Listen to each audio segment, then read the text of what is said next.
Hello, hey, in this video we are going to take our image adjustment skills and take this image here, turn it into a background image where we can actually read the text over the top. So we're going to darken it up because you can see there the text gets kind of lost in the background. So it's a neat trick for, in our case, our poster, but it might be social media, paid ads, posters, business cards, anything where you need text or an image or a badge to kind of step out from the background and you want to turn the background to more of an abstract-y kind of thing. Plus I'll show you how we go and tint it. So one's warm here and one's kind of cool. All right, let's jump in. All right, to get started, I created a new page, gave it a colored background, added some text down the bottom, and I've brought in an image from our exercise files. It's called Image Adjust 03. Okay, and what I'm going to do is I'm just going to kind of move it down here and kind of crop it quite heavily. Okay, remember you can't use the corners. Okay, you're going to use the sides to do the cropping. Okay, and I'm going to do something like this roughly, and this I'm going to make white text.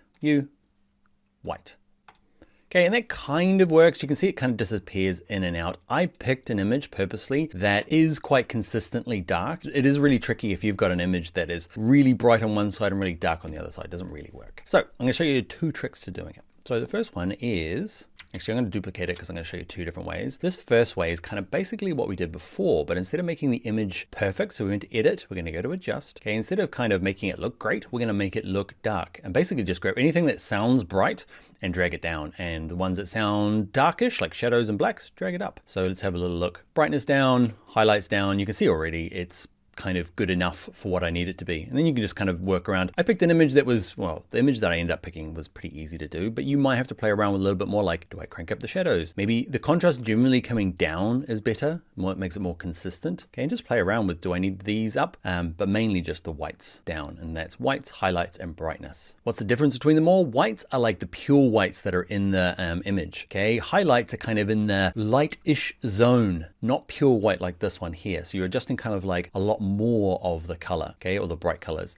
And brightness is overall, what do we do with all the colors? So just make them all bright. You don't have to remember that, but sometimes it is weird that they're all, they all sound like they're doing the same thing. Pure whites, kind of light colors, everything, make them brighter or lighter. All right, the other trick that I do is, depending on the image, is I'm gonna drag that up there as well. So I'm holding down my Option key to get a duplicate, okay, Alt key on a PC. And what I do is I go, all right, I want to go to my elements. I'm gonna grab a square or a rectangle. Okay, and I'm going to drag it to be the exact same size. It should snap to this. And because it's not an image, I can use the corner. It's not snapping to the bottom, so I'm going to use this. So it all snaps to it, right? Then what I do is I put it behind it. Actually, I'm going to pick a color. Often what I like to do is tint the image. Okay, and if I use pure black, that's fine. It's going to kind of just be a kind of a gray scale stuff. What I tend to do is I go, all right, and here I'm going to go into my colors, and instead of just pure black, okay, which is down in the bottom corner here, I can grab this hue slider, okay, and say, all right, I want it to be a kind of a midnight blue black color. Okay, you just kind of drag it up this way into this kind of sense here. Can you see it's a different color? I'll do two of them, eh? Let's do this one, but we're going to do a warmer black. Okay, so we're going to say hue. It's generally just these two. You can mix any color. You can have a purple black, that's cool, but generally I just work with a warm black. It's a little hard to see on screen. Okay, you don't want it to be brown. I want it to be kind of black still. So kind of dragging it down. Do I want it to be rich? Yeah, somewhere around there. And what it means is you can see the difference in the comparison here. Okay, warm. This one here is probably not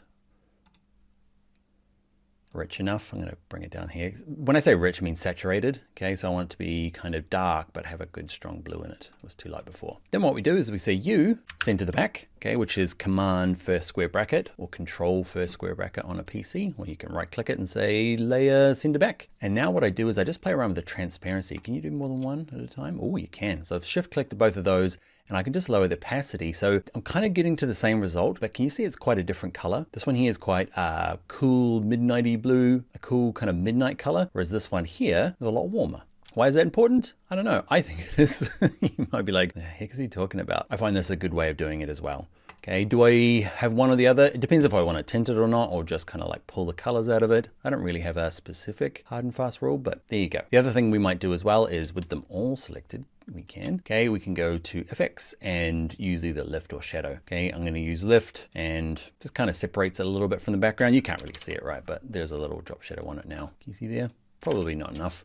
Okay, only because mine's probably perfectly good the way it is. I don't really need the drop shadow, but that's another trick you can do. So I'm going to go to lift, intensity, crank it up. Okay, so it's going to be quite dark now behind it, kind of separating from the background. All right, so that is how to darken images so that we can, put text and graphics and logos all over the top of it, using it more as an abstract background. All right, my friend, I'll see you in the next video.